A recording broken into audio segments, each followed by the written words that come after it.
Hello, Assalamualaikum, and a very good day to everyone. Welcome to Sir Easy Edutainment YouTube channel. As you can see, today we'll be looking at the Unit 4 for Form 4. Oh, how many 4 is that? Lesson 51 will be focusing on the skills reading skills, alright? So this is totally based from your Full Blast Plus 4 English textbook. Let's go. Okay, our content standard for today is the main skill. Look at it. It's reading 3.1. Understand a variety of text by using a range of appropriate reading strategies to construct meaning. The complementary skills is actually the same. Okay? Well, and then the main skills, there are two. 3.1.2, understand specific details and information in extended text on a wide range of familiar topics. Reading 3.1.3, guess the meaning of unfamiliar words from clues provided by other words and by context on a wide range of familiar topics. So again, we'll be looking at reading, we'll be focusing, we'll be focusing on reading skills. So we'll be doing some reading and then we'll be doing comprehension question and a little bit of vocabulary question. Okay, we'll be doing all this in one day. Now, before we start, I have a question. Have you ever read Charles Dickens' Oliver Twist? As you can see in the picture, this is a picture, the cover of the novel Oliver Twist. So, pernah tak baca novel Oliver Twist yang ditulis oleh Charles Dickens? So another question is, if you have read it, do you like it? Kalau dah pernah baca, kamu suka tak? So, most probably, kemungkinan besar, tak ramai yang pernah baca buku ni. Buku ni, dia, it's actually an English book, is quite famous. Kalau kata, kamu banyak belajar bahasa Inggeris awal-awal ataupun kamu didedahkan dengan English literature pada awal lagi, so mungkin Oliver Twist ni kamu pernah dengar, pernah baca. Tapi kalau tak, mungkin kamu hanya dengar maybe boboiboy ke apa macam tu je lah. But it's fine, tak ada masalah, it's fine. If you haven't read this, it is totally fine. Kamu boleh pergi search Google tengok macam mana cerita dia. So, let's move. Okay, now we'll go straight to our work today. Now, have a look. This is an excerpt. It's a screenshot actually. More like a screenshot lah. I mean, like the easier word for you to understand is actually a screenshot. Okay, ni perkataan dia adalah perkataan pula dah. Ini adalah satu petikan. Bukan petikan, tapi sebenarnya dia macam screenshot. Dia ambil gambar daripada buku yang ditulis oleh Charles Dickens, iaitu Oliver Twist. Okay. Kalau kata tak berapa clear, kamu boleh tengok dalam muka surat 64 on page 64. And now I am going to read this to you. So, let's start. At last, it was evening. The large stone hall of the workhouse filled with hungry, skinny, young orphans dressed in filthy rags. Perhaps the word hungry doesn't accurately describe their grumbling, empty little stomachs. Starving would probably be more suitable. They had 3 meals a day, which consisted of only 1 bowl and no more, of watery, tasteless soup, except on special occasions when they enjoyed a tiny piece of bread too. Okay, so untuk yang ni, kita nak cuba translate. Tapi kita ada perkataan yang kuning tu, tak apa. Nanti kita tengok. Kita nak cuba translate. So, dia kata kat sini, pada waktu petang, diorang semua pakai berpakaian yang kotor, yang dah nak koyak lah apa semua. Macam orang yang nampak sangat orang yang susah lah kan. Okay, mungkin dia kata kat dia, mungkin hungry saja, lapar saja tak cukup. Sebab memang diorang ni tahap kebuluran. Starving. Dan dia orang dapat 3 makanan sehari. Tapi hanyalah semangkuk sup yang cair dan tak ada rasa apa-apa. Dan kadang-kadang diorang dapatlah secebis roti. Sikit je, kesian, bayangkan hanya minum sup kosong. Sup kosong yang tak ada rasa, macam minum air lah. Okay, next. Second paragraph. Moments after the food was served, it disappeared. The boys licked bowls, spoons, and fingers and searched busily for a splash that they hadn't noticed. Because of this, the bowls never needed cleaning. Then they stared, as they always did, at the huge copper pot that held the soup. It appeared that that evening was no different from any other. It was dough. Okay, so dia kata kat sini, budak-budak ni punya lapar sangat sampai biarpun dia hanyalah sup air, diorang sampai jilat lah mangkuk tu dengan tudu, dengan jari-jari semua, dan memang tengok sedikit setitik kalau tinggal pun diorang akan minum jugalah. Sebab memang sangat-sangat kelaparan lah kan. Sampai dia kata diorang punya sampai cuci, macam cuci licin lah. Kemudian mereka akan tengok usya je. Orang kata usya kan. Usya pot ataupun bekas periuk yang ada sup tu. Okay. Before dinner, all the boys had held a meeting and had made a decision. They couldn't suffer any longer. They had to act. And it was Oliver Twist who was chosen to perform the task. First, the boys whispered to each other. Then they winked at Oliver. The boy next to him nudged him and told him to go and ask for more food. It was time.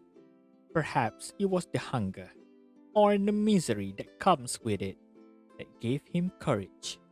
He rose from the table and walked up to the master, bowl and spoon in hand, and said, "Please, sir, I want some more." So dia kata kat sini, sebelum daripada makan malam tu, semua budak lelaki tu dah bincang dah, dan dia orang nak suruh ke orang pergi minta tambah. Try tengoklah. Dan orang yang pergi minta tu, dia orang pilih Oliver Twist. Okay, so dia orang dah plan dah siap semua, suruh pergi tanya. Dan Oliver Twist pun bangunlah. Dia kata, "Oh, boleh tak tuan, saya nak lagi." And then suddenly the whole room fell silent. The master's face turned white, not believing what he was hearing. He stared at Oliver for a few long seconds, speechless. All eyes were on the master, half fear, half hope. Jadi dia kata kat sini, tiba-tiba semua orang terdiam, macam tersentak. Sampai yang pakcik lelaki ni, tuan dia orang ni pun macam terkejut. Tak pernah orang tanya pun. Dia semua diam. Tapi semua orang pun masih tengok dengan ada 50-50 lah. 50 harapan, 50 lagi macam takut kalau kena marah. So, and then he said, "What?" said angrily. Without hesitating again, Oliver asked if he could have some more soup. The master was furious and did not reply. He raised his ladle high, not to serve more soup, but to hit poor Oliver violently on the head. So, dekat sini, master tu tanya dia, apa? Kemudian, dia angkat sendok tu, pukul Oliver Twist tu. Next, the man in charge of the workhouse was shocked when the master rushed into their room. "I beg your pardon, sir," Oliver Twist asked if he could have some more. Orang yang jaga workhouse tu terus terkejut bila tuan dia orang tu lari masuk ke bilik dia orang. Lepas tu dia orang kata, "Oh, sorry tuan, Oliver Twist ni minta sama ada dia boleh dapatkan lagi makanan." Then they quickly decided that they had to do something at once. The next morning, there was a poster at the gate of the workhouse offering £5 to anyone who would take Oliver Twist off their hands. Tiba-tiba esok tu ada poster kat depan workhouse tu, tempat kerja tu, yang menawarkan £5. £5 tu banyak tu sebenarnya. Untuk kepada sesiapa yang nak ambil Oliver Twist tu daripada workhouse tu. Okay, so cerita ni habis kat sini. Actually tak habis, dia panjang lagi cerita ni, tapi dia ambil petikan ni sikit sahaja. Alright, now before we continue, let's look at all the words that have been highlighted. Words are orphans, rags, stared, whispered, winked, nudge, courage, speechless. Okay, patutnya sekarang ni, kita tengok perkataan ni dulu, kita cari maksud dia baru kita baca. But kita mungkin faham ada yang agak lemah, even though kita tahu perkataan ni, mungkin kita tak faham lagi perkataan-perkataan lain. And that was why I read the whole thing dan translatekan semua tu. Okay, so sekarang bila Sir dah translatekan, tapi Sir tak bagi tahu perkataan ni masuk apa. Daripada apa yang Sir terangkan tadi, both in English and Malay, I want you to read again. Pun kamu boleh klik balik ke belakang, dengar balik apa yang dah Sir baca tadi dan terangkan, and then try to guess the translation of the words dalam bahasa Melayu dulu. Apa itu orphans, apa itu rags, dan seterusnya sampai ke speechless. Okay, cuba translate dalam bahasa Melayu dulu ataupun mana-mana bahasa yang kamu faham untuk membantu kamu. Sebab perkataan ni, if you look at it, memang kita kadang-kadang dia jarang dengar. Tapi perkataan ni, dia boleh digunakan when you understand new words, when you get new words into your mind, into your brain, into your vocabulary. Kamu dah improve vocabulary kamu, nanti kamu bila kamu tulis esay, kamu boleh guna perkataan-perkataan ni, nampak lagi gempak esay kamu. Alright. Now did you get it? Very good. Dah dapat. So let's move on. Ingatlah perkataan ni agak penting. Agaklah penting.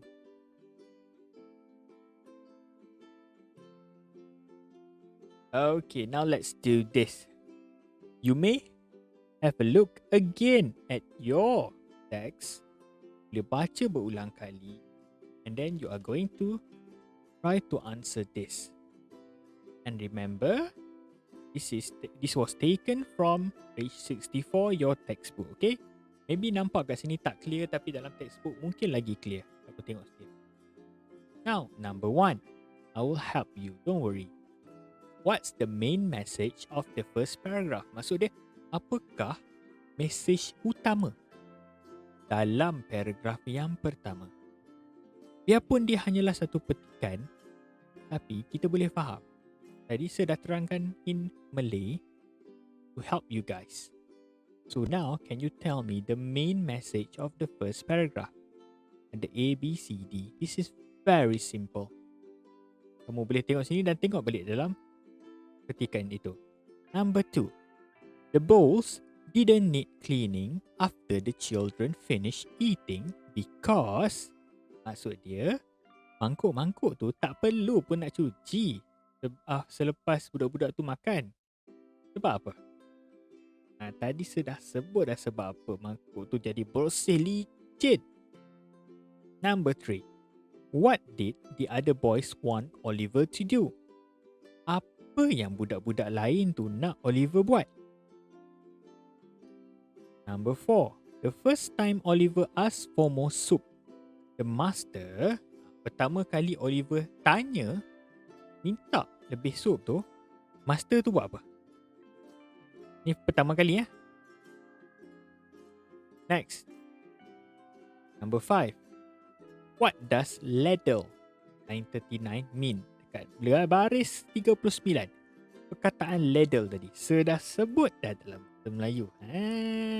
Okay. Dia macam apa? Apa maksud?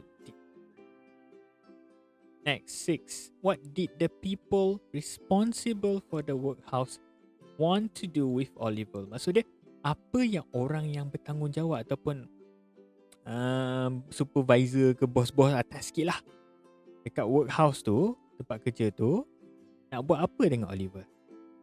Dia nak pukul ke? Dia nak bunuh ke? Dia nak buat apa ke? Ada kat last sekali tadi. Okay? Make sure you do this. If you have any problem, make sure you ask your teacher. Now, for D. Tadi kita dah settle for comprehension, pemahaman. So, hopefully you guys understand those. Now, we are going to look at the words yang kamu cari tadi. Tadi kamu dah cari dalam bahasa kamu yang kamu faham. Now, you are going to match the highlighted words below from the text with their meanings. Then check your answers in a dictionary. Tadi kita cari dalam bahasa Melayu ataupun bahasa yang kamu faham. Sekarang, yang best dia, kamu nak cari maksud dia pula, meaning in English. Apa itu orphan? Contoh dia, kalau kamu kata orphan tu old torn clothes. Maksud dia baju yang terkoyak, baju tua yang dah terkoyak dah. Adakah orphan tu maksud yang tu? Sekarang ni, soalan ni dia menguji. Dia menguji kamu daripada apa yang, contoh dia kalau kamu cari translation in Malay dalam bahasa Melayu, kemudian apa yang kamu faham dalam kepala tu, barulah kamu cari meaning dia in English. Kadang-kadang ada setengah orang, contoh orphan, dia tengok dalam kamus dalam bahasa Melayu, dia kata okay, orphan maksud dia adalah, translation dia adalah ini, sekian-sekian. Lepas tu bila suruh dia cari balik ataupun suruh dia terangkan apa itu, dia tak boleh cerita. Okay, let me give you an example. For example, I give you the word car. C-A-R, car. Car dalam bahasa Melayu adalah kereta. Tapi, bila saya tanya, tell me the meaning of a car. So, dia bagi tahu apa maksud car, kereta. Macam mana kamu nak cerita? Kamu akan tanya-tanya, alamak, car, kereta lah. No. The way you explain the meaning is by saying car tu is a vehicle with 4 wheels. Ataupun kamu boleh tambah that can transport people from a place to another place. For example, contoh macam tu. Penerangan dia, kereta adalah sebuah kenderaan mempunyai 4 roda yang boleh membawa kamu ke sana ke sini. Itu penerangan, itu meaning, maksud. Dia bukannya kadang-kadang bila kita sebut, okay, apa maksud car, kamu sebut kereta. No, that is translation. This maksud dia meaning. So, make sure you do this. Next. Tak habis lagi vocabulary. Kita nak vocab, kita nak improve your vocab. Ni ada perkataan yang lain. Untuk yang ni, dia susah sikit. Listen very carefully. Dia kata replace the strong adjectives in the sentences below with an appropriate adverb and the weak adjective in the box. Sebelum tu, kamu kena faham apa itu strong, apa itu weak. Strong tu maksud dia kuat. Weak tu maksud dia lemah. Okay? Jadi, ada perkataan kat sini. Surprise. Surprise tu maksud dia apa? Good. Interesting. Menarik. Hungry. Lapar. Dirty. Kotor. Hot. Nice. Beautiful. Cantik. Angry. Marah. Ini semua ni, perkataan dalam kotak ni adalah perkataan weak. Kenapa saya kata weak? Maksud dia, angry, dia weak. Maksud dia, dia hanya marah. Contoh dia, Ali marah kepada Abu. Ali is angry with Abu. Dia marah je lah. Tapi macam mana kita nak kata, dia sangat marah pada Abu. Tu maksud dia, dia strong adjective. Surprise, dia sangat very surprise. Apa perkataan dia? Kamu tak payah guna perkataan very surprised, very angry, very interesting, very dirty. Sebab apa? Sebab ada strong adjective. Contoh dia, very angry. Kalau kata strong adjective dia, apa maksud? Mana? 1, 2, 3 sampai 7 tu. Furious ke? Boiling ke? Fascinating? Gorgeous? Astonished? Filthy? Starving? Macam mana kita nak cari? Mudah saja. Okay, I'll explain to you how you are going to do this. Okay, kita faham ramai orang yang lemah bahasa Inggeris, but it's fine. We are going to do this slowly, one by one, step by step. Okay, first, make sure you have your dictionary. Okay, when you have your dictionary, first of all, cari translation untuk semua perkataan ni. Ada 7 kat sini. List down dekat tepi, tulis. Selepas tu, kamu cari pula dalam dictionary 7 perkataan ni yang digelapkan ini. List down. Kemudian kamu tengok perkataan yang manakah yang lebih kurang sama dia punya translation. Faham? That is how you do this. Yang tu kalau kamu ada sangat, orang kata apa? Kamu tak faham langsung. Contoh dia, kamu tak faham langsung ayat tu kata apa. Itu teknik yang pertama. Teknik yang kedua, prefer kamu buat teknik yang kedua. Teknik kedua adalah first, you try to understand these words. Kamu cuba faham perkataan ni. And then, you try to guess. Cuba teka maksud perkataan ni menggunakan ayat ni. Contoh dia kamu faham. I was tak tahu apa dia, furious with myself when I lost my mobile phone. Saya apa tak tahu dengan diri sendiri apabila saya kehilangan mobile phone. Kamu pun terfikir, kalau saya terhilang mobile phone saya, apa yang saya rasa dengan diri sendiri? Surprise? Interesting? Hungry? Dirty? Hot? Beautiful? Angry? Tak tahu lah, kita cuba teka lah. Lagi bagus kita pakai teknik guessing ni. Nanti kita cuba letak, elok tak ayat tu? Okay, once you are done, kamu boleh patah balik ke teknik satu tadi untuk confirmkan balik jawapan kamu. Okay, faham? Very good. And that's it. So this is actually sort of like a revision. Kita nak completekan our chapter before we move on to another chapter. So guys, thank you for watching. Make sure you complete your work, hantar kepada guru-guru kamu. And Assalamualaikum. Have a very good day. Bye-bye.